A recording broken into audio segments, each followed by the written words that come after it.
A ghost of a woman will come from the other world to tell the truth about her murder. Don't miss out. The psychics will unveil a terrible family secret.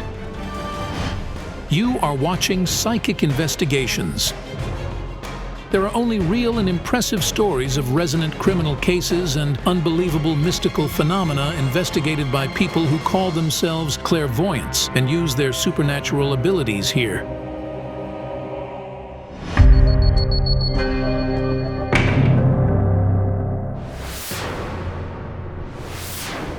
This incredible story began on a train while our experts, Jana Shulakova and Yaroslava Fedorova, were coming back from another investigation. At one of the stops, Jana became entranced and went out of the station. A spirit called me. His name is Yuri. He said I had to stop deaths. The next week, Jana Shulakova called our office because the spirit she'd seen started haunting her. He wants me to stop a murderer. A family is dying because of a woman. Her name is Inna. He says, I'll show you where to find her. 2 days later, our crew, together with Jana Shulakova and Yaroslava Fedorova, is back at the same station.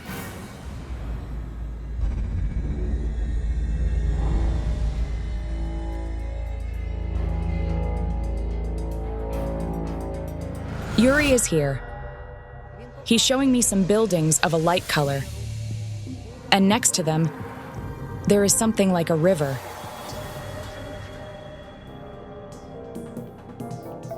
I had a vision. I saw a woman. She was all covered in blood. She was stabbed.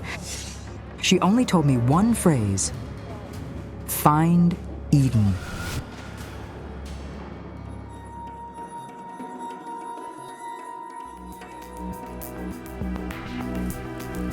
Yuri's spirit was standing next to the entrance door, pointing upstairs. This way. The spirit is pointing at this apartment.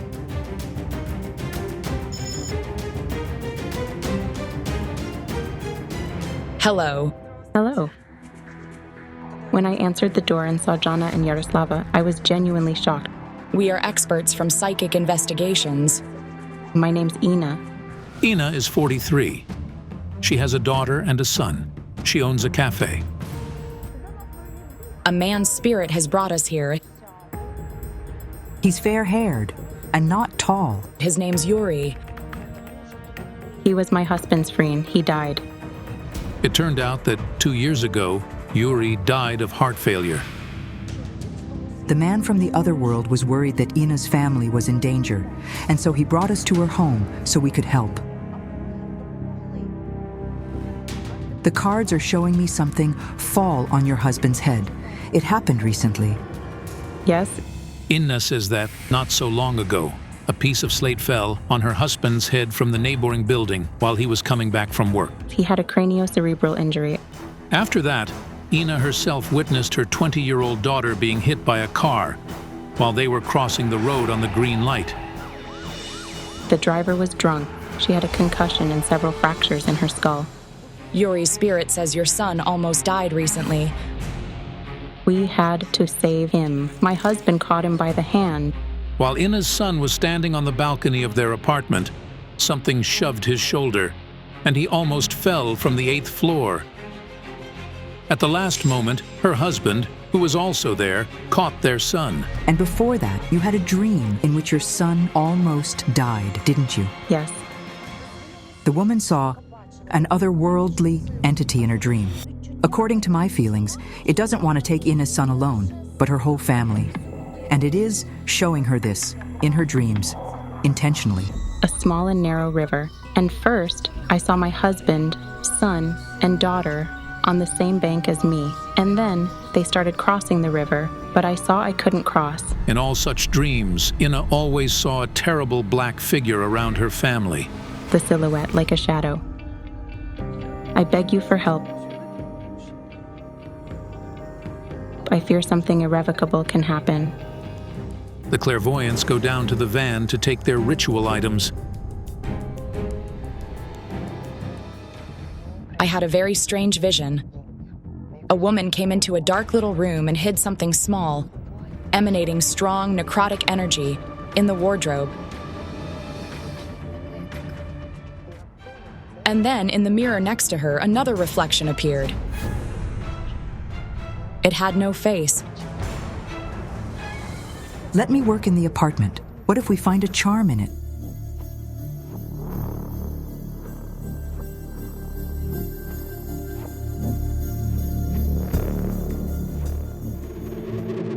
There is an otherworldly entity here. You feel it. I hear footsteps and breathing and see shadows all the time, but I can't see anybody. The walls are clean. No traces of a charm. The cards are saying that this entity has been bound to you through a thing, which is not here at the moment. What could it be? I don't know. I see a woman who has been snatched out of the other world, suddenly. It's my niece. She experienced clinical death. She spent some time in the intensive care unit, but she was eventually saved. What's her name? Ilona. She almost died due to the same entity that's bound to you.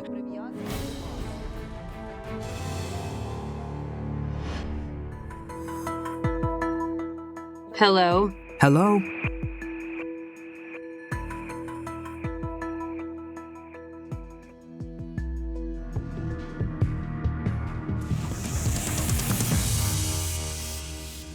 I see you standing. Then you're dizzy, and that's it. You remember nothing. I came to the kitchen to have coffee in the morning. Fortunately, my husband was home. He gave me artificial respiration and called an ambulance quickly. They barely started my heart. They said another 10 or 15 seconds and I would be dead. If the medics hadn't started Ilona's heart, her 2 children would have been orphans. The spirits over there. The window of the shed in Ilona's yard suddenly cracked. I see a woman, her hair is cut short and it's curly. She's your bloodline. It's my sister, Ilona's mother. Yes. She's covered in blood. Was she murdered? Yes. She's here to help you. She says, "Tell them the truth about my murderer, and I'll show who's avenging my sister." What was her name? Svetlana. The woman from my vision was Svetlana. She was all bloodied. She was stabbed. 37 knife wounds. The awful tragedy occurred in 2002. Svetlana was found stabbed to death at the grocery store where she worked. It was in a village that is an hour's drive from here. The woman lived there with her husband and 2 daughters. She was 38. I still miss her, and I want to embrace her so much. The woman's daughters, 11-year-old Zoriana and Ilona, who had just turned 15, stayed orphans. It was really terrible. She's telling me he's not guilty. There's a man. He was accused, and he was punished. Hori. He's from the neighboring village. The police found Hrihori, a 30-year-old resident of the neighboring village, guilty of the woman's murder. A slip knot on his neck. He was found hung in a grove. The man killed himself the same night, several hours after Svetlana's death. He was convicted of her murder afterward. They said he was addicted to drugs, Like an addict needed money. but her gold jewelry was intact. It wasn't a robbery. Neither was the money stolen from the cash register. The women think Grigori couldn't possibly have any other motive apart from the robbery, as he didn't even know the victim. Do you think somebody else killed her? We thought the father did it. My father. That is her husband. Yes. What's his name? Stanislav. What happened?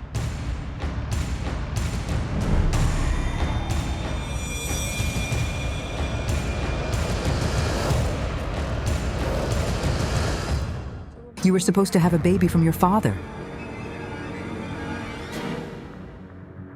What? He raped her. A shocking revelation. Did the father rape his own daughter? It's true. Ilona says she came home from school. Her sister wasn't there.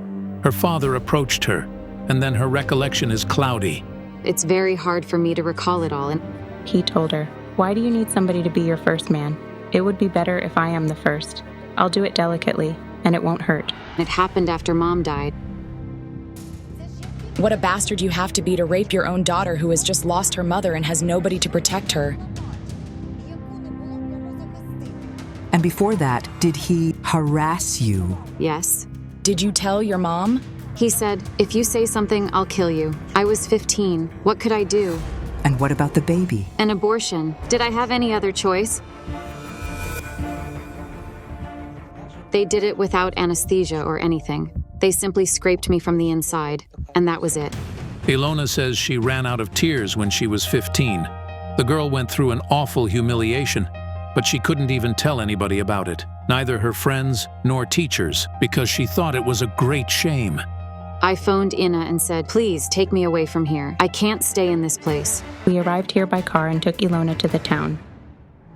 Ina convinced her niece to report the rape to the police, but Ilona's father was not punished.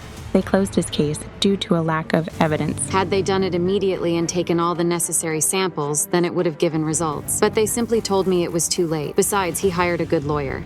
According to Ilona's family, a woman who eventually became his second wife helped the man to find the lawyer. It was less than 40 days after Svetlana's death when he brought the new woman into the house. What else can I add here? Ina did everything to return her niece to a normal life. She nurtured her like her own child, and she made sure the girl's father wouldn't even approach her. How come such a monster wasn't punished? We could do nothing. His other daughter stayed with him. Your sister? Yes, She's 4 years younger. She refuses to believe me. She's always claimed Dad was good. And Stanislav isn't among the living. He hung himself at home. Why did he do it? we have no idea. It was possible this was the reason Stanislav's spirit was trying to avenge Ina's family. Yet we didn't know who had stabbed the woman. At that moment, I remembered the words that Svetlana had told me in my vision: "Find Eden." Eden is the grocery store where she worked. In the village. The psychics go to the village in which Svetlana lived. Many things have changed at the store where Ilona's mother was murdered brutally, and it's not even called Eden anymore.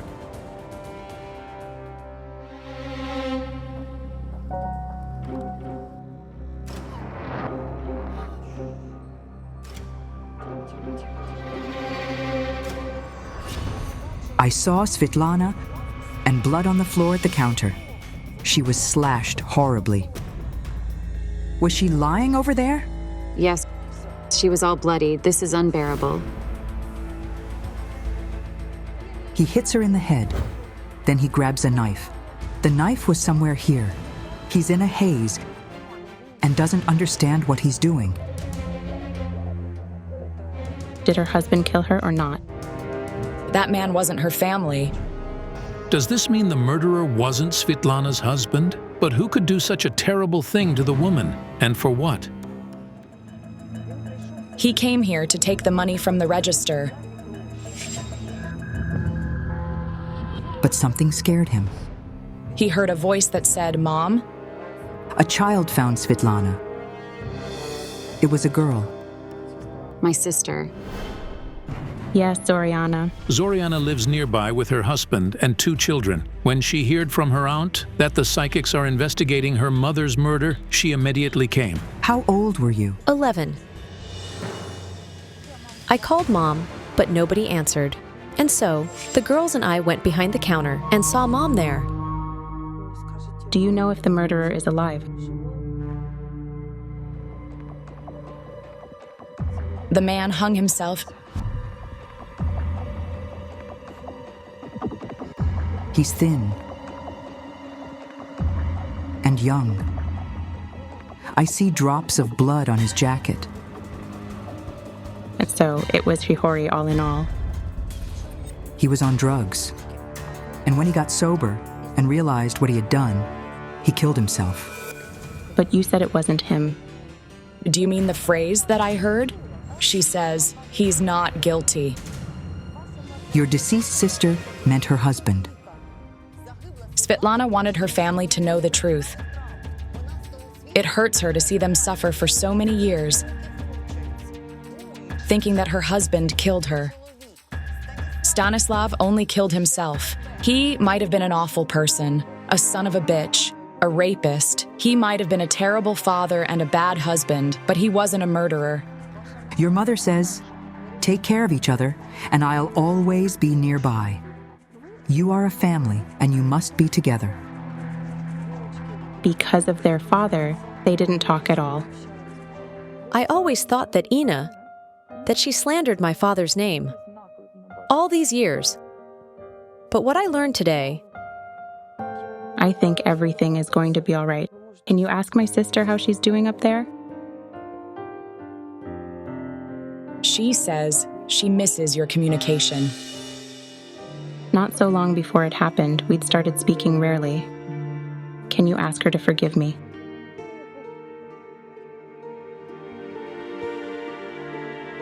I love her.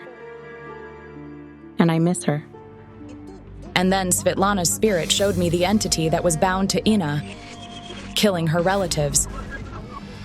But it had no face. It changed constantly. You see this entity in different shapes. Yes. Its head wasn't human, it had horns. Then there was a spider and a large toad.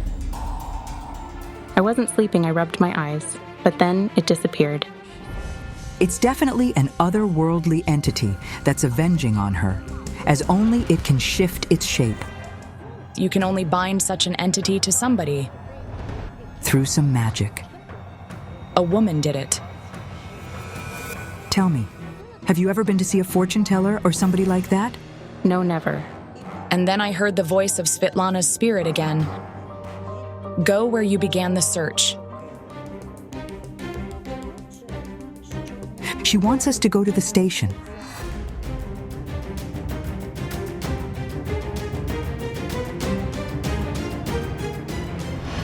The clairvoyants and Ina are on their way to the station, but half a kilometer away from it, something has fallen on the van. A branch from a tree, and it was strange, as it wasn't windy that evening. Your sister's spirit is giving us a sign. We must resume the search, using the pendulum. The pendulum is taking the clairvoyant through courtyards until it stops in front of a residential building.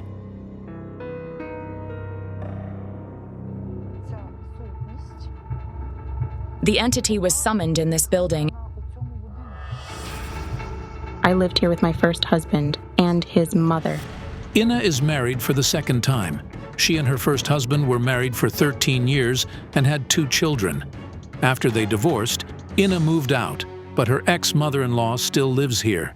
The woman is young. She's holding a book and a wisp of hair. Yes, it's hair and wax. Looks like a voodoo doll. I see her.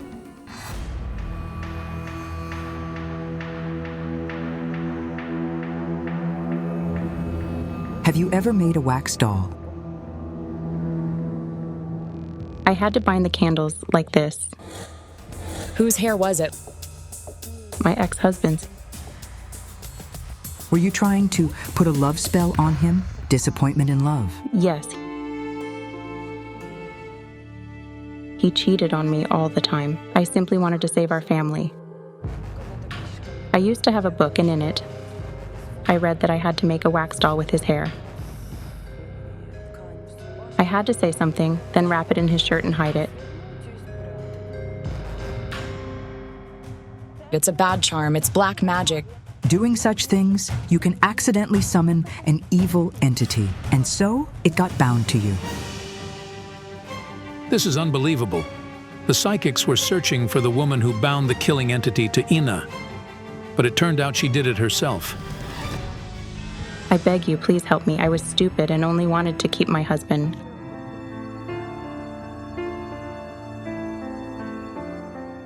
We decided to carry out a ritual to send the entity back to the place from where Ina had summoned it, to the world of darkness.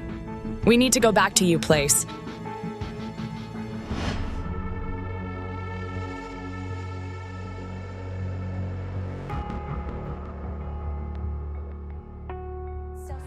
The entity began ravaging all over the protection circle. Jana and I weren't the only ones to see it.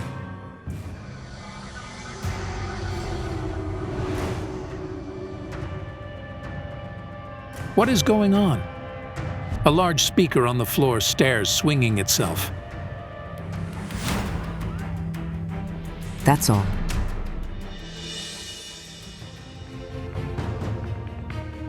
The entity won't escape this mirror. I am grateful to you for everything you did. Amazingly, the woman almost lost everyone she loves when she tried to keep her cheating husband by using magic. Bloodbath in a quiet village on the first day of Great Lent. Bloodied metal flowers and the symbol of Virgin Mary on the victim's forehead. Don't miss out. The psychics will reveal the truth about the deadly ritual. In this episode, the psychics begin their investigation at a little house in a Ukrainian village.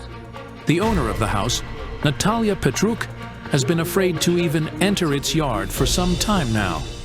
In March 2017, some bloodthirsty beast started a massacre here in which he murdered her 21-year-old daughter Victoria and father Ivan.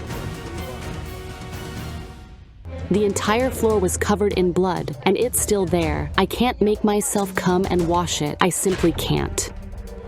The house in which the two bodies were found belonged to Natalia's father. The man sustained 8 stab wounds and had his throat slashed. His granddaughter Victoria had 18 wounds, and her head was almost severed. There was no trace of the murder weapon, and what it might have been is still a mystery. The neighbor called the police. When she entered the house, she saw the victim lying on the bed. Her body was covered in blood. The investigators found the body of the victim's grandfather in the corridor of the house's summer kitchen. I was at work then. Victoria phoned me at about 1 in the afternoon and said she was going to her grandfather's to cook for him. But less than an hour later, the woman received a call from her cousin, who lives in the same village. She told her the terrible news. Even experienced detectives' hair stood on end from what they saw. The woman's little daughter, Emilia, was standing next to her mother's bloodied body. They found her standing next to her mother, holding her by her knees. Natalia is doing the best she can to be a new mother to the girl.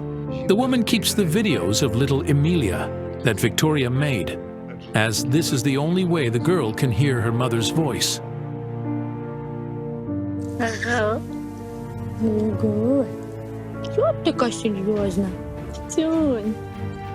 I miss her so much. Why was my sister murdered so brutally? Did she do anything wrong?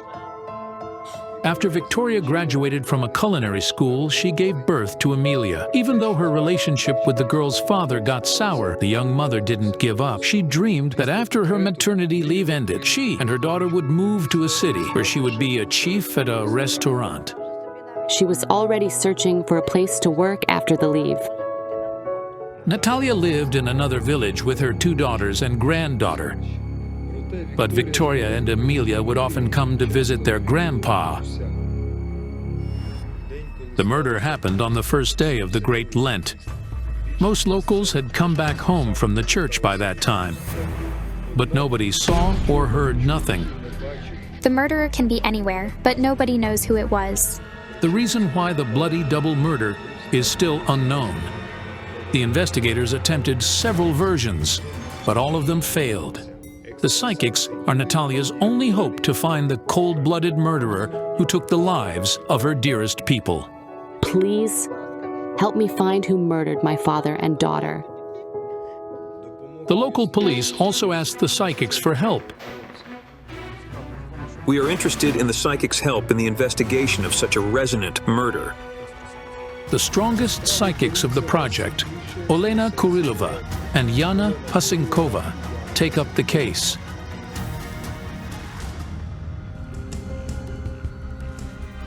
This is the victim's photo.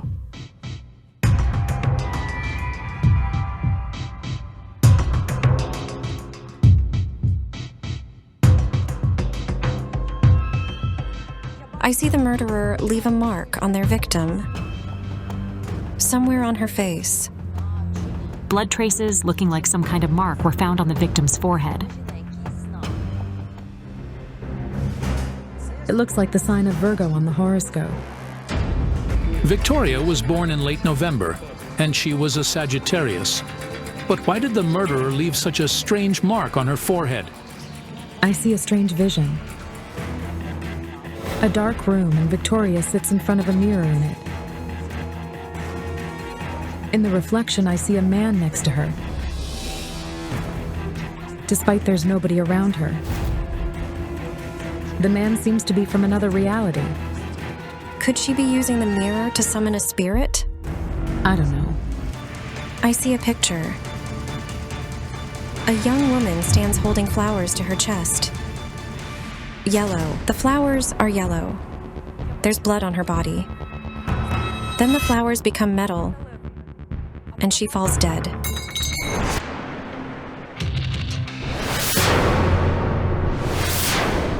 The next morning, the victim's family and friends, as well as the local law enforcers, wait for the psychics in the yard where the murder happened.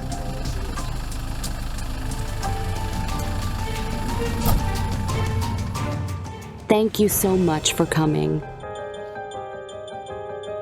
Be strong, okay? I'm Victoria, Victoria's friend. Volodymyr. Are you the detective in charge of the investigation? Yes. We hope you can help us find who committed the murder. We need to get into the house. The murderer was motivated by information that made him want to kill. The man enters the house. They argue. It's something personal. She knew him. At that moment, I heard a child crying. Victoria's little daughter started crying when she heard the adults quarrel. The mother ran to her child, and the murderer hurried after her. He seems to change. His eyes look like they're glazed, and he starts behaving like a beast. I see something glittering. She dashes there because this is where the girl's cot was. Yes, yes. This is where he stabbed her the first time. The pattern of the traces suggests that the conflict most probably indeed started there, at the threshold. She fights back. She feels great pain. She's bleeding. Yes, her arms were slashed. The murder weapon resembles a knife. The weapon used was a flat, sharpened object with a tip, resembling a knife. It had some chips and dents on its surface. The murderer brought it with him, and then he took it away afterward. This is true. Indeed, all the knives that were in the household remained in place. There was the murderer's bloody trace here. I mean his footstep. Right. We found footprints on the site. The murderer was very tall. The shoe size was approximately 44 or 45. The police managed to find the approximate height of the murderer. He's about 1.8 to 2 meters tall. I am certain the murderer took away something. He takes the thing he came for, but you can't sell it for money. I don't even know what it could be. The investigators say nothing valuable was taken, so they had to reject the version of a robbery. Let's also take the path he took.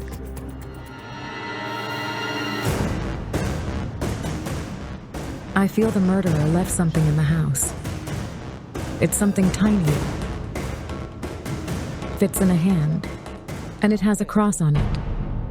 We found a prospheron. Next to the victim's body, the investigators found a prospheron, bread used for communion in the Orthodox Church. But Natalia says neither her daughter nor her father were at the church that morning. Their neighbors didn't bring them anything either. It's unimaginable. Could it have something to do with the strange mark the murderer left on the victim's forehead?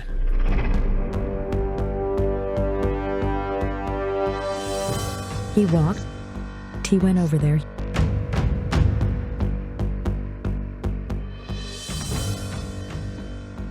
He hurried. There are two paths leading out of the yard. One leads to the center of the village, and the other to the mud road that runs through the field and to the highway. The clairvoyant claims the murderer took the path through the fields, which people use rarely. Could it be why nobody saw him in broad daylight? He didn't finish what he intended. This is somehow connected with blood. I see him on the road next to a long building. There's cattle inside it. There is a farm in that direction. It's in another village. The clairvoyants walk across the field towards the local farm, which is right outside the village. Here, this puddle. He bends down to wash his hands. We asked the locals, and they saw a man next to the puddle. The prints of size 45 shoes, similar to those from the house, were indeed found on the road, leading from the site of the murder to the local farm. Washing his hands, he feels hatred toward his victim. Who could hate her so much? I consulted the cards, and I couldn't believe my eyes. The mother loved the man who wronged her daughter. The man you loved hurt your daughter. And the worst thing is that he raped her. Yana, wait. She wasn't raped. No traces were found. I don't mean the moment of the murder. I mean when she was little and went to the 4th or 5th grade. Yes, it's true. My second husband did this. Natalia was married twice. Several years after her marriage with Victoria's father broke up, the woman met another man, Sergei. She got pregnant and gave birth to another daughter. But when she returned home from the hospital, she was shocked to hear what her elder daughter told her. She said, "Mom, Dad's harassing me." Natalia initially thought the girl was making things up. But only 2 years later did she discover what was really going on in her family. He didn't do it just once. Yes. She told me that. She was worried a lot. She said, "I told my mom, but she doesn't care." 2 years later, she came to me in tears and said, "Mom, make him leave or I'll do something to myself." So I spoke to him and he left. Later, she told me, "I'll never forgive you for that." After Natalia made the beast leave, he tried to come back and reconcile. 2 people didn't want him to come back. They were your daughter and... Dad. And they were both murdered. What's his height? He's tall. And what size shoes does he wear? About 45? Yes. I see handcuffs. He's an ex-convict. Did you check Sergei? She didn't give such evidence before. We may verify the version at a later time in accordance with the established procedure. After the investigation, the detectives checked Natalia's ex-husband. It turned out he had a solid alibi. At that moment, I realized that the murderer was heading toward a predefined location. We need to go there.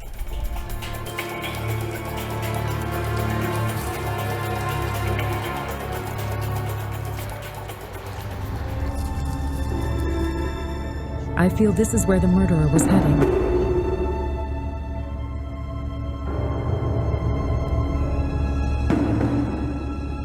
A star like this.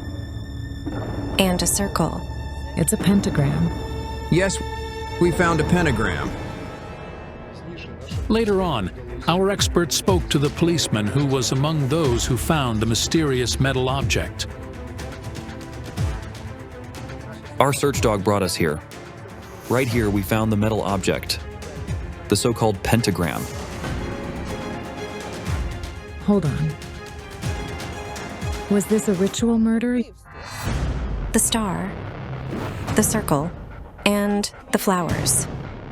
I feel like they're arranged in the corners.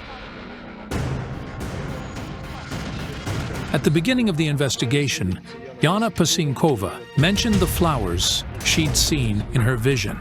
They're like daffodils. The pentagram had flower-shaped candle holders on each tip of the star.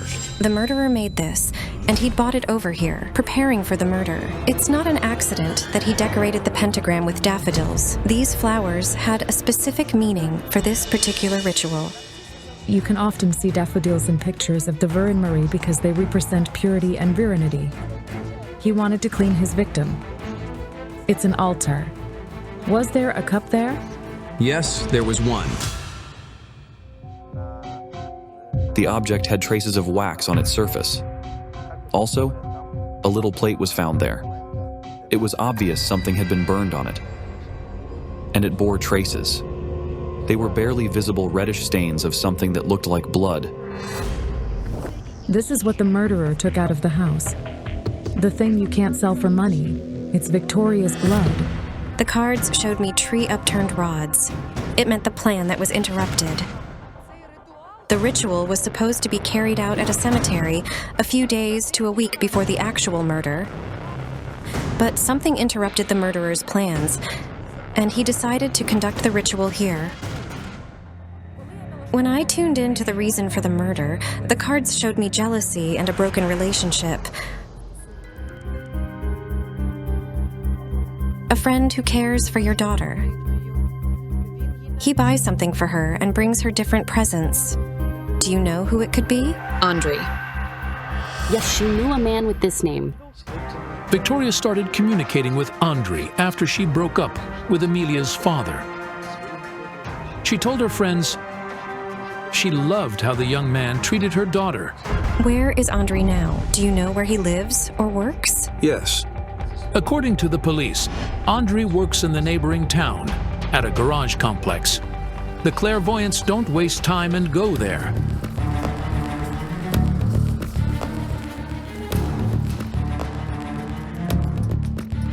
But there's nobody there. I felt the man involved in Victoria's murder often visited that place.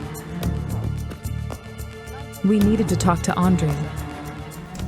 The following day, the psychics returned to the same complex to talk to Andre. There are other things keeping the police investigators from joining them. So, the psychics told them they would call them by phone. When we approached the garage, we saw a man. He turned out to be Victoria's friend Andre. He's locking the door. We saw you enter. Can you talk to us? No. I don't want a crowd here. Andre, let's talk without the cameras. Andre, do you know these people? Do you know Victoria's mother? I do. Did you love her? Yes. It was love. It was true love. Yes. The cards told me that at some moment, Andre's attitude to the woman he loved changed drastically. What did you discover? Was it something about another man? Or many other men? Well, yes. And then I again saw the picture from my vision. A man in the reflection next to the woman. I only then realized that the man from another reality was not a spirit. He was a real person, while the reality was virtual. The mirror from my vision was a computer screen. It looked like a Skype conversation. She earns money for undressing in front of the camera. I know this. She worked online, communicating with men and receiving money out of them. Most probably, Victoria was involved in web modeling, a popular form of making money online. This business is built on a model taking to people on a web chat, usually undressing and receiving money to her bank card. It turned out Victoria often told her friends she was struggling financially. No employer was willing to hire her, a young mother on a maternity leave, and her salary wasn't enough. According to Victoria's family, she spent all her money on her daughter because she wanted Emilia to have the best things. You're infuriated. You shout at her, saying, "Do you want more money?" Yes, I did it. I won't even try to reject it. You were shouting at her, holding a knife in your hand, and you hit the table with your fist. Did this happen? It's strange. Why won't the man answer? And what does it all mean? Victoria told me that once he took a knife and knocked on the table violently. I saw Andre walking around a cemetery, and most importantly, the cards told me he'd invited Victoria there with him. I didn't invite her there. Victoria's sister heard her phone conversation with Andre. He called Victoria and invited her for a walk. She asked him, where, and he said, to the cemetery. The pentagram we found was connected with Victoria's murder. So what? Look, he's a blacksmith. Can you make metal flowers? No. Andre shared photographs of his metal creations on his social media.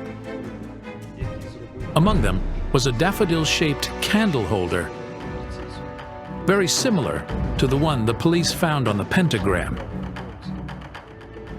I saw Andre wearing a priest gown. What meaning does the church have in your life? Are you Christian? Yes, I've been a Palama for 10 years now. The coincidences are very weird, you see. A tall man. What size shoes do you wear? Is it 45, yes? I didn't do it.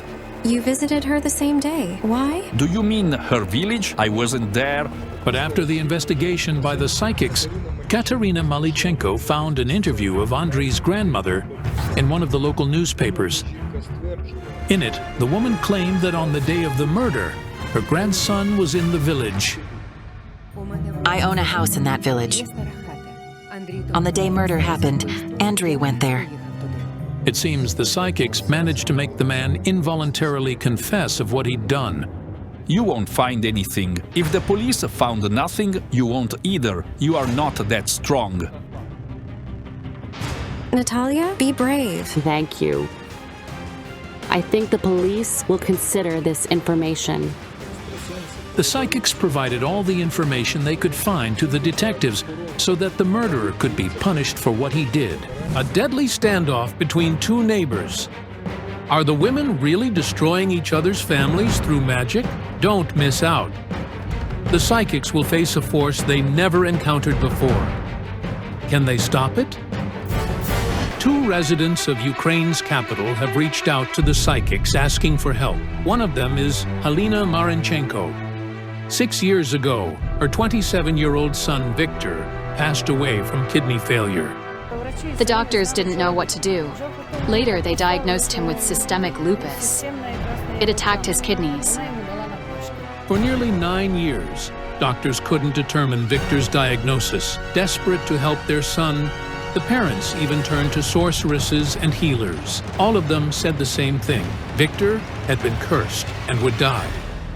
My husband and I went to see the healer. She told us he was cursed and had 9 more years. After her son's death, Alina suffered another devastating blow. Just a year ago, her beautiful daughter Olena, who worked at a bank at the time, began behaving strangely. Her father came to visit, and she didn't recognize him. She got on her knees and started shouting, "I don't know these people. Don't give me to them." When we brought her home, she screamed, "Help me! I'm going to die!" That night, Olena screamed like she was possessed. She shouted obscenities and didn't recognize her parents. By morning, Halina and her husband called an ambulance. The doctors took Olena to a psychiatric hospital, where she was examined for several days. The diagnosis they received left the parents in shock. The head doctor asked us, "Have you ever turned to anyone about anything? Because this could be a curse." And he gave us an address. And we went to the woman he recommended. Olena was immediately discharged from the hospital and, following the doctor's advice, taken to a healer. And she said, "It's a death curse." The healer didn't know how to save Olena. The desperate parents visited nearly a dozen different healers, but nothing helped. Now Olena doesn't go outside, spending most of her time in bed. She screams at night in a voice that isn't hers. Sometimes she doesn't recognize her parents and is apathetic. During the day, everything's fine, but as soon as night falls, around 11:30, this starts happening. There was one thing all the healers and sorceresses the parents visited agreed on. Our neighbor did this. No matter who we turn to, They all say it's our neighbor. Halina insists that her neighbor on the same floor is a witch who tried to seduce her husband, Victor. When she failed, she decided to take revenge, striking at the most precious thing, her children. I said, "What have you done?" And she replied, "Why didn't you give me Victor?" I said, "Do you think he's a toy?" The woman Halina is referring to is her neighbor, Maria Kitrenko. She also sent a letter to our project's office. She's telling everyone that I'm a witch, that I sleep with her husband, that I'm stealing him from her, and that I'm killing her children. She says I'm trying to drive her out of this world. Maria is a widow, and she's convinced that Halina, who constantly visits sorceresses, is the one who cursed her husband, who died suddenly of cancer. She also believes Halina cast something on her son, Andrei. He's now 34. 7 years ago, he was electrocuted, and to save his life, doctors had to amputate both his hands. He was struck badly. The surgeon said, to save him, we have to cut off his hands. He had burns. He underwent 13 surgeries, always under anesthesia. Is there a connection between the tragedies of the two families living on the same floor? Could the neighbors truly be harming each other through magic? Both Halina and Maria fear for their children. Each wanted their case investigated by Khayal Alekperov. He's in Azerbaijan now, but when he received photos of Andrei Kitrenko and Olena Marinchenko, he agreed to help.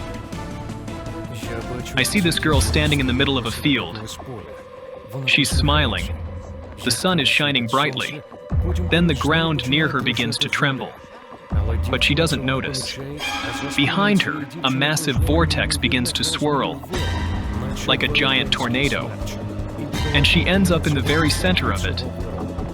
Later, Olena's mother shared that after her daughter's night episodes, the things she says are enough to make your hair stand on end. She said, "Mom, I've already been to the other side." She said they were skinning people and sealing them up naked in walls. If we don't pull Olena out of that vortex, she'll die. And then others may die too. This man's life is also in danger. I'm trying to tune into him, and I see him next to the girl in the same field. No way! He's caught in the same vortex as she is.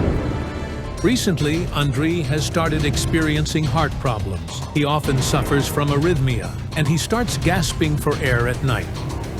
So many surgeries couldn't have gone without consequences. It's all far too strange. I still have some matters to attend to in Azerbaijan, so I'll call my colleague Olena Kurilova and ask her to meet with these people and their relatives. Olena Kurilova will be joined in the investigation by Larisa Mohila, a participant in Ukraine's 13th season of Battle of the Psychics. She works with her pet spider named 13. Yesterday, I worked late into the night, and all the clocks in my house stopped. What time did they stop? Exactly at midnight. But wait, I smell earth. Like graves. Exploding open, splitting apart, and people appear at the same time. I hear whispering, they're saying the fierce. The psychics decide to meet with the women. Meanwhile, Khayal Alekperov continues his work in Azerbaijan.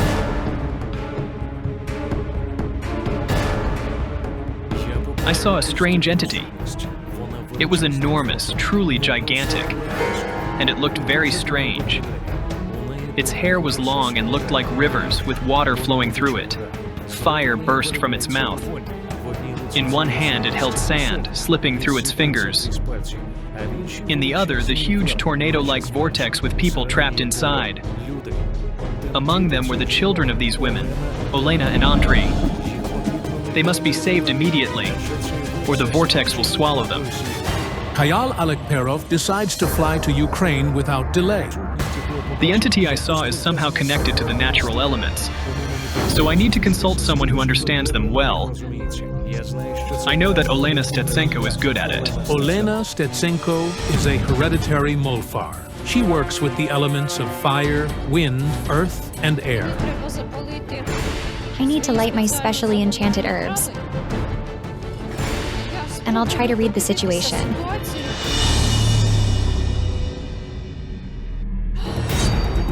God, I saw a strange entity covered in scales, but it vanished quickly. And then numbers appeared. 3 zeros and a 2. All the psychics speak of some otherworldly force or entity. What is it? Olena Kurilova decides to meet with Halina's daughter, Olena. It turns out the Marinchenkos were so afraid of their neighbor that they moved out of their 3-bedroom apartment and are now living in a small apartment in another part of the city. Hello. Over there. Our daughter is sick. She's in there. Olena. Hi. I'm also Olena. Meanwhile, Kayal Alekperov arrives in Ukraine and heads to meet Olena Stetsenko. Larissa Mohila sets out to visit Maria and Andriy. Hello. This is Andriy's older sister, Natalia. She lives in the same apartment with her husband and children, and she's deeply afraid for them. I had a vision of a strange creature. I don't even know how to describe it. It looked like a reptile, maybe a snake, but it kept morphing rapidly. It might truly be a curse from Halina, the neighbor. I asked for her photo. She's in the middle, and that's her husband. 13 is acting very agitated. Take the photo away. It's radiating terrible negativity. Could what happened to Andriy really be the result of magical interference from Halina? Give me your hand. She wasn't always like this. She was an excellent student. She did sports. Such a lovely girl. No one could imagine this would happen. Before she got sick, she bought us a sofa set. She worked and earned her own money. Why has she shut herself away now? Olena, can you hear me, Olena? Leave me alone. Halina says her daughter now speaks like this to everyone who visits. She lies in bed all day, listening to church music. She stopped eating. She only drinks water, and that's it. She's losing weight. It's been a year since she stopped going out. Near the girl, I felt the presence of a force that controlled her life. It's as if this force is attacking Olena, but not to kill her, but to immobilize her, to make her shut herself off from everyone, stay inside, and never leave. She could have died. It felt like an assault or something like it. She was attacked not far from home at midnight. They held a knife to her throat and took her gold.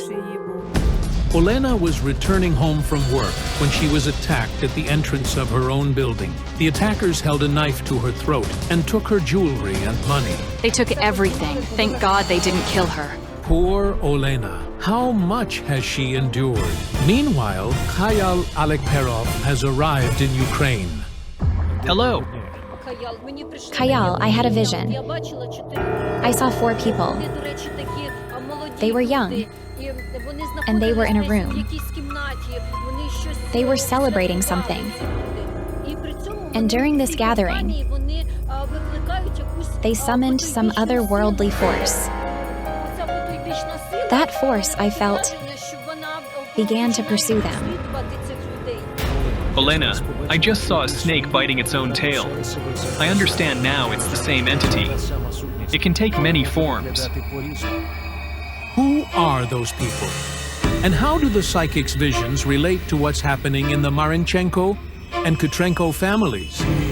The clairvoyants share what they saw with their colleagues by phone as the investigation goes on. What voice do you hear? It speaks to you. What does it say? She whimpers. She laughs. And she says strange things. She insults her mom and dad. Are you afraid of me, darling? God, what a nightmare. It's like this all night and all day. God, what a nightmare. Wait.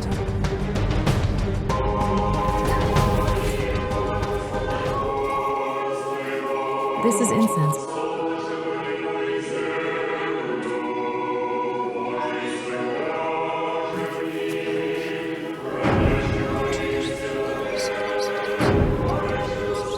It won't burn. Incense helps drive out evil spirits, but it wouldn't even ignite. That really frightened me. I see the entities. I'll smash your head. Look. Even the lights are flickering. I decided to cast this entity into wax.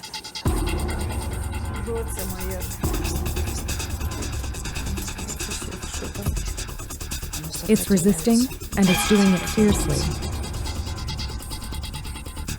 Mother of God.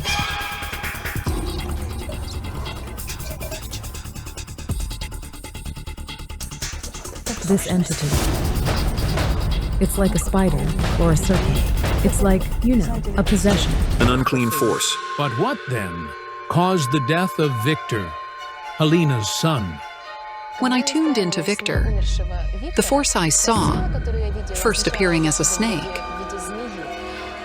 changed shape and became some kind of monster with long arms, holding a vortex, like a funnel. That's what pulled Victor to the other side. All the psychics describe the same strange entity, and their visions are strikingly similar. Will Olena and Andrii die? Are you absolutely sure your neighbor did it? Her name is Maria Kitrenko. Only she could do it. Meanwhile, Larisa Mohila tunes into Halina Marinchenko, Maria's neighbor, currently being investigated by Olena Kurilova. Here's the card of the devil. It reflects this person's rage. The thought in her mind is, I lost what I loved most. May everyone else lose too. Yes, her husband used to say, fear for your children. Would you come with me? Yes, we'll go.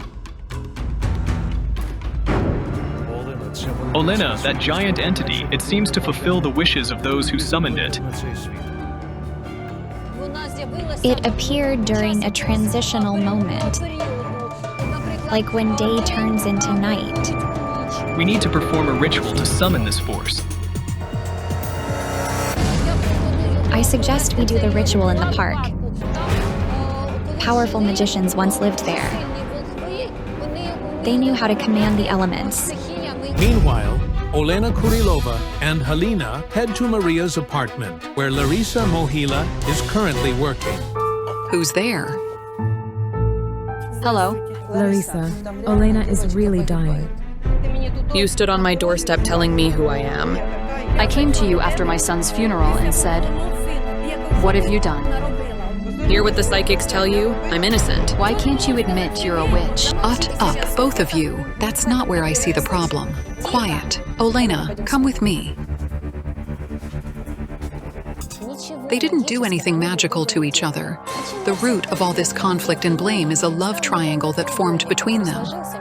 Yes, they both visited healers, but they didn't harm each other. There's a force here greater than either of you, a force from beyond. I see that their children used to interact with each other. They spent time together as they lived next door. There was no hostility back then. The families truly used to be friends until Andrii was electrocuted. Olena began to lose her mind, and Victor died. We need to go outside.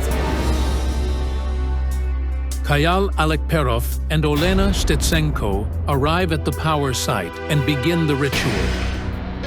This entity is trying to resist us. Step back immediately, the force could harm you. Run. The entire crew is genuinely terrified. In all their investigations, nothing like this has ever happened before. Scatter salt so the force doesn't escape the circle. I had a vision, a celebration, and many people. It could be New Year's Eve. The words I heard were, be careful what you wish for. Maria and Halina remembered the last New Year's Eve they celebrated together was the year 2000, the millennium. Just before it, Maria's husband, Anatoly, died.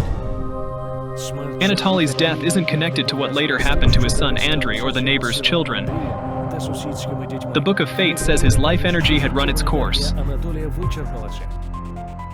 He fulfilled all his missions and was meant to go. After her husband's death, Maria didn't want to celebrate. She stayed home with her daughter Natalia. Halina and her husband joined them. In the Marinchenko's apartment, there and the neighbors' children gathered. I finally understand why my clock stopped at exactly midnight.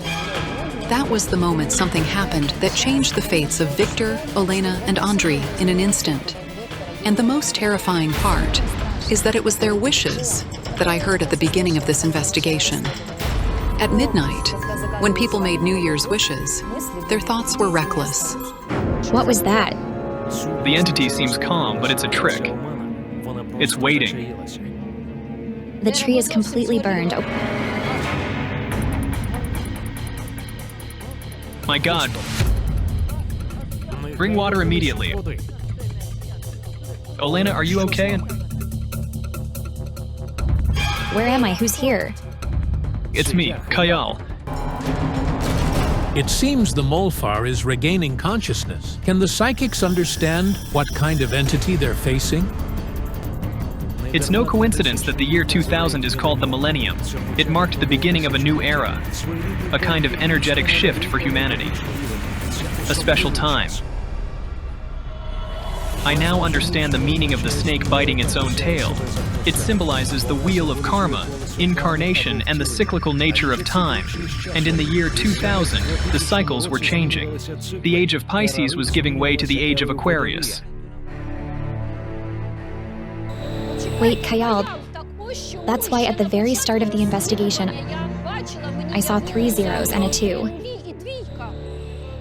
The year 2000 was the last new year that Andrei, Victor, and Olena celebrated together. After that, their lives changed drastically. What did they wish for that night that altered their fates so cruelly? The entity is breaking through again. Return where you came from. It's leaving. Kayal, we made it. The first star has appeared. Let's step back. It's raining, a natural cleansing. The psychics decide to continue the investigation elsewhere. The entity we saw, it governs time. It appeared in response to the wishes of Olena, Victor, and Andrei. It's the spirit of time, and it comes for its victims on horseback. Helena, I'm trying to speak to your son now. He tells me, they always said I could die. This boy grew up hearing he was sick and cursed. On New Year's Eve, he wished for the higher powers to free him from this terrible life. His life was taken from him. Andrei, it feels like, deep down, you wish to never work with your hands physically. It was unconscious. The force literally took his hands away. This is mind-bending. But Andrei clearly remembers. That's exactly the kind of wish he made in the year 2000. I just wanted to party more and work less. Now I understand I should have been careful how I phrased my wishes. And Olena wished that people wouldn't notice her, and her excessive weight. And that's exactly what happened. Helena shared that her daughter used to be chubby and always tried to lose weight, but nothing worked. Her weight dropped when Olena began having nervous breakdowns. She doesn't eat for weeks and never leaves the apartment. And indeed, nobody sees her except her parents. After our ritual, the spirit of time disappeared. And Olena must now overcome her illness. She and Andrei need to create a charitable foundation. They have a mission to help others. A young man has been accused of murdering his elderly grandfather. Who is truly responsible for the horrifying act? Don't miss out. The psychics will reveal the awful truth. Christmas Eve, in a small Ukrainian town, all the locals gathered with their families, singing carols and enjoying kutia. But the next morning, the town was shocked by terrible news. The gruesome murder of a 74-year-old local resident, pensioner Stanislav Kucheryavi, was committed in this house. The man sustained 48 stab wounds. His body and face bore numerous injuries. His rib cage and hyoid bone were fractured, and his nose and lip were shattered. But who would want to harm a mere elderly man? Who could dare to brutally murder someone on Christmas Eve? Panic and fear gripped the town. It was terrifying. I couldn't sleep properly for many nights after that. Stanislav spent his entire life in this town, where he worked as a driver. He had 2 daughters, Zoya and Olha. His wife passed away from a stroke. So, for the last 5 years, the man lived alone in this modest house. Zoya called me and said, "Olha, our father is gone." I can't even describe how I felt. It was as if someone had killed me. Olha rushed to her father's place, where she found police detectives. The forensic examination revealed that the man died from traumatic shock and pain.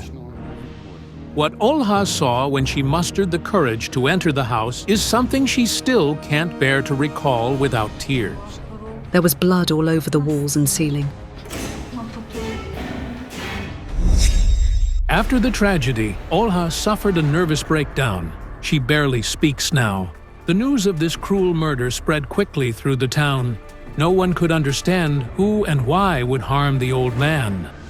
We tried to determine if he owed anyone money, or if someone wanted to steal his belongings. None of these theories held up, though. Nothing was stolen from Stanislav's house. As such, the motive for the murder wasn't robbery. The elderly man had no enemies either. Therefore, the motive for the crime remained unclear. But Olha was in for another blow. Her son, Serhii, the victim's grandson, was detained on suspicion of the murder. The police took the man directly from his home. 27-year-old Serhii Bilodub was detained as a suspect in the murder of his grandfather. According to the investigation, he killed his grandfather due to personal animosity. The grandfather allegedly used to lecture his grandson, which he didn't like, until he eventually snapped. However, Olha doesn't believe the police. She insists her son couldn't have committed the murder. The young man worked as a construction worker in Kiev and came home on weekends to help his family with chores. He often visited his grandfather and sometimes stayed the night. Serhii virtually lived here and was friends with everyone. The grandfather and grandson understood each other like no one else. Serhii called him my captain. The grandfather was an ex-serviceman and always gave his grandson wise life advice. He says, "Mum, I couldn't have done it to Grandpa. This is impossible." Serhii has been behind bars for a long time now. Olha says her son is in despair. Every week he writes her letters, repeating, "I didn't kill him." Serhii Bilodub was sentenced to 15 years in prison. The accusation was based on the fact that the young man confessed to murdering his grandfather. It wasn't him. Olha claims her son was forced to confess. She argues that a 70-kilogram young man couldn't physically overpower his grandfather. The victim weighed around 100 kilograms and, according to his relatives, was in good physical shape for his age. Dad used to repeat, "Olha, I'm a paratrooper, nobody can beat me." But who took the pensioner's life? This question haunts Olha. Every day, as she walks down the street, she looks into the eyes of every passerby, searching for the true murderer. To find out what really happened to her father on Christmas Eve, she turned to Kayal Alekperov for help. The psychic received Olha's letter while in Azerbaijan, visiting his family. Unfortunately, I have urgent matters to attend to at home and must be with my family. I will try to investigate this matter remotely. I will ask my colleagues to meet with Olha. Psychics Jana Shulakova and Larisa Mohila, accompanied by her female tarantula, 13, will take on the investigation to help Kayal. When I tune into the photo, I see a knife swing and an endless number of strikes. There's a mark, a seal on the murderer. It's either a letter or a symbol. Could it be the murderer's name? For some reason, I see a woman.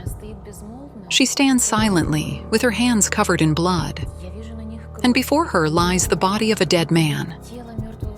I don't understand the meaning of this vision. Who is the woman? Could she be the one who killed the old man?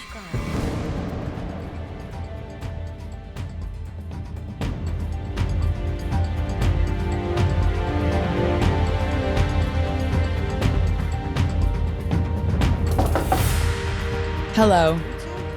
Please come in.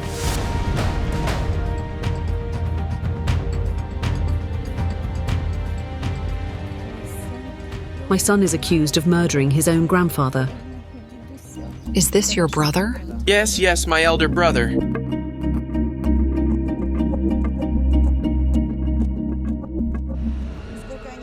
No matter how hard I try to tune into the murderer's energy, I feel like I'm stepping into a world of illusions. I see distorted mirrors changing the images. It's strange. Like some force is distorting my visions, mixing them up, trying to prevent us from tracking down the killers. Something's interfering. When I try to tune into the killer, some spirit blocks my way. I keep seeing an aggressive man coming towards me, as if he's trying to stop me from seeing clearly.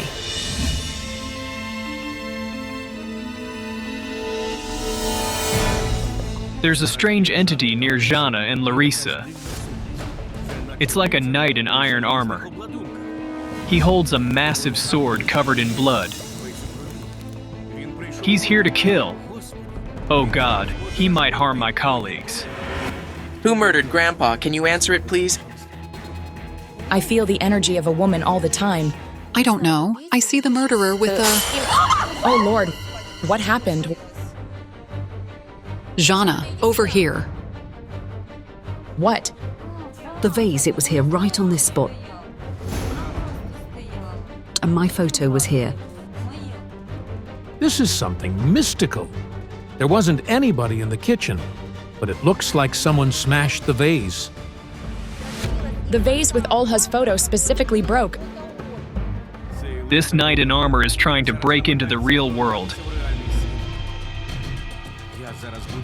I will now say a prayer so that this knight cannot break into our world. Who is this knight? And how is he connected to the murder of Olha's father? The entity bore male energy. I realized that when it noticed I could see it, it got mad. A man, but I see a woman. A woman is definitely involved in the murder. I'm ready to bet it's a man. I see a male spirit. To figure out what really happened, the psychics decide to visit the crime scene. The house where Olha's father lived is now empty.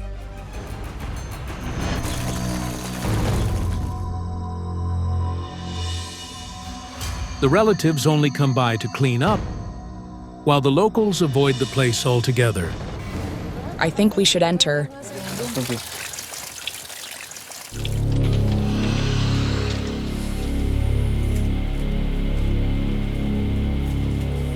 The house looks eerie from the inside. It's hard to imagine what kind of things happened here. I can't see anything even here. I just have a red haze before my eye.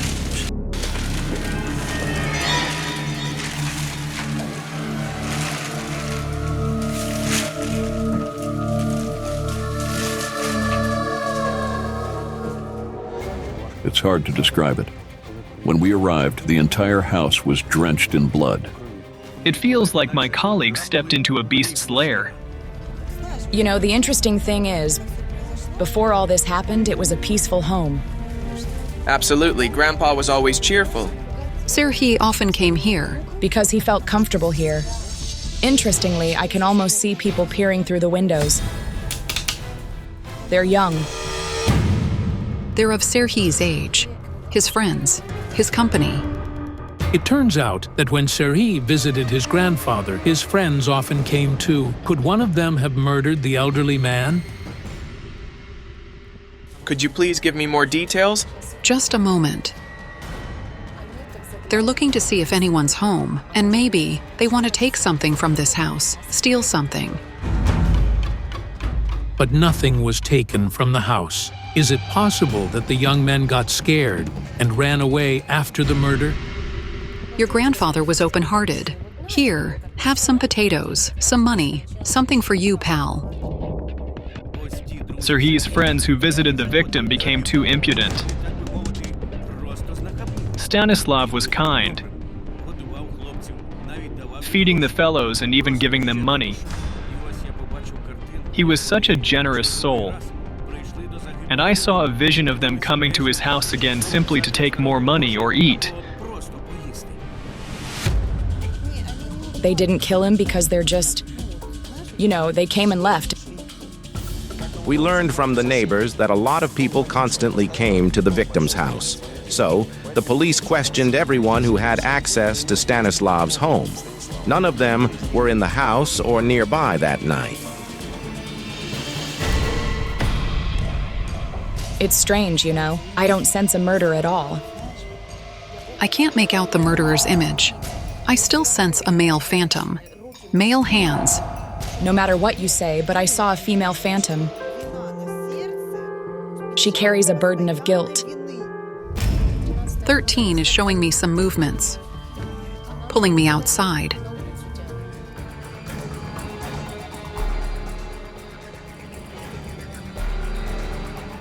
As soon as we were about to go outside, it was like someone slammed the door shut in front of us.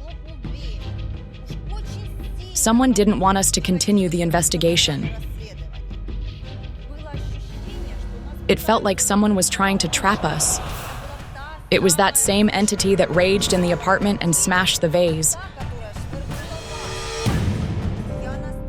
I was tuning into the energy of the woman I sensed in Stanislav's man's house. Could she be the killer? Why is she all blue? Like she was strangled. Who are you talking about? Larissa that way.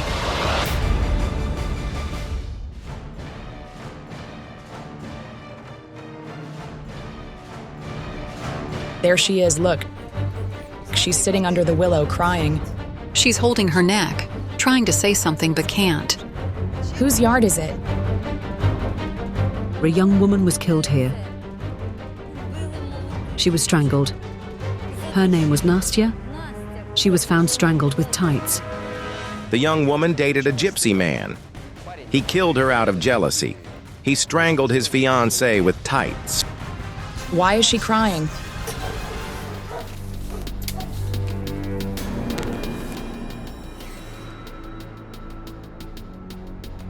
And why is she showing a mirror? I see a reflection in it. It's the image of the man beating her. The locals told us that this is where Nastya lived with her fiancé, and she suffered from his heavy hand almost daily. He beat her mercilessly. The spirit of the deceased girl showed me a vision of her looking into a mirror, but in the reflection, I saw Olha. Someone's beating her too. Vasya. Vasya is Olha's ex-husband. He's the one who left her with 2 little sons. This is the most painful topic for Olha. Over the years she lived with the father of her sons. She endured so much suffering that not everyone could withstand it. You forgave him. Olha endured, believing she had to go through everything for the sake of her children, as they needed a father. I see children's eyes witnessing this. Serhiy witnessed his father beating you all the time. Is it true? Yes. I asked him not to do it in front of the boy, but he didn't care. While Sasha was still little, just a toddler who didn't understand what was happening between his mother and father, Serhiy already grasped everything and somehow took on his father's aggression and his mother's fear. It's terrifying. I smell alcohol. A glass was often in the man's hands, and it eventually killed him. Cirrhosis. She whispers, "Revenge, a sign of revenge," and she points her finger at Olha. This is incredible, but it seems Olha doesn't understand why the suspicions always fall on her. I think we should check the cemetery.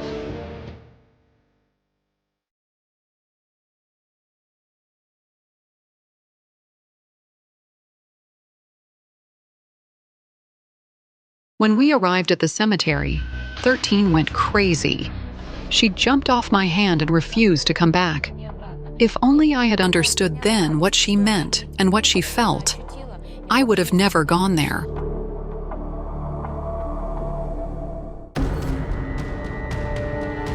Here's Grandpa. We need to contact his spirit.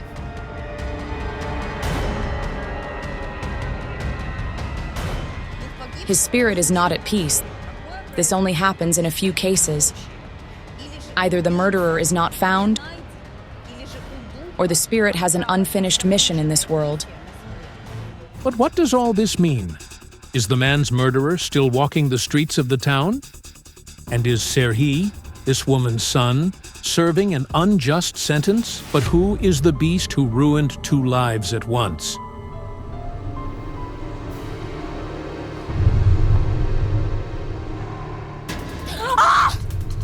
Hush, hush. Come sit down. Oh my goodness. You're involved. But why? Why? What? Quiet, quiet. Have some water. Feeling better now? Wait. Is it normal? It's the spirit. Is he aggressive? He possessed me and said she was involved. Mom didn't do anything. I never murdered anyone.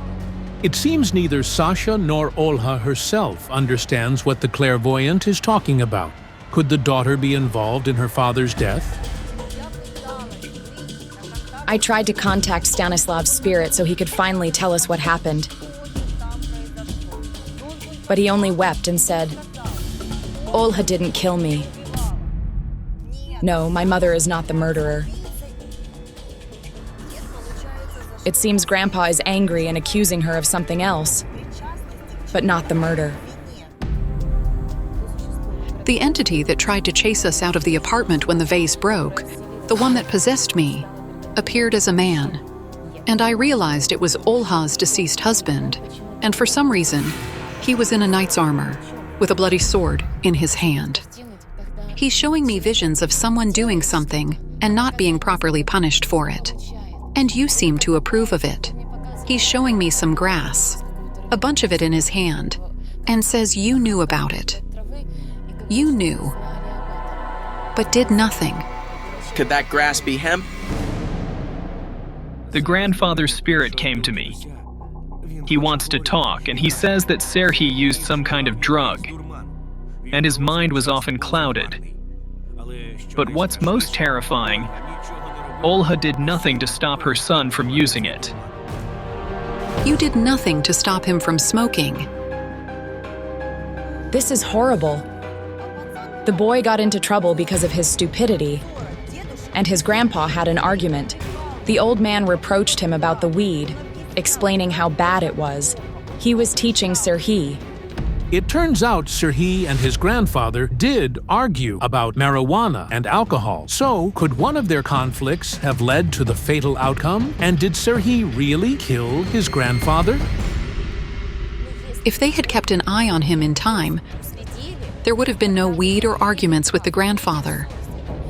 I see another argument. A celebration, a drinking party, Christmas. The grandfather went to bed, and the grandson walked around until morning. Then the grandpa woke up, saw the state his grandson was in, and started shouting. Serhi promised his grandfather he wouldn't drink or smoke weed. But on that Christmas Eve, he came to visit his grandfather and broke that promise. Of course, the grandfather got angry, and then something terrible started happening, something I'm afraid to even mention. The grandfather's spirit says that Serhi became the knight in armor who tried to break into our world today. The knight was his father, a cruel man who abused Olha. After his death, his spirit didn't calm down and tried to harm his wife again. And he succeeded. On that Christmas Eve, when Serhi was no longer controlling his mind, the knight with the sword possessed him. It's as clear as noonday that Serhi is guilty. You see how much filth he witnessed in his life? Let's start from his childhood. The beating by the father. Yes. The man beat you, right? Right. He saw it and it influenced his psyche. Then came the company, the weed. Yes.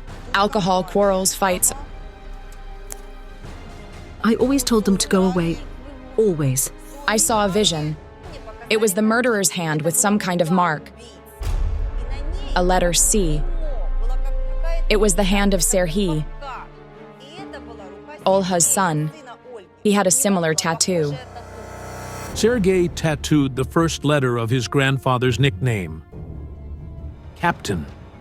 But his passion for drugs and alcohol led him to kill the man he loved so much. I am to blame here. Be strong. Thank you. It's a horrifying example of what alcohol and drug abuse can lead to.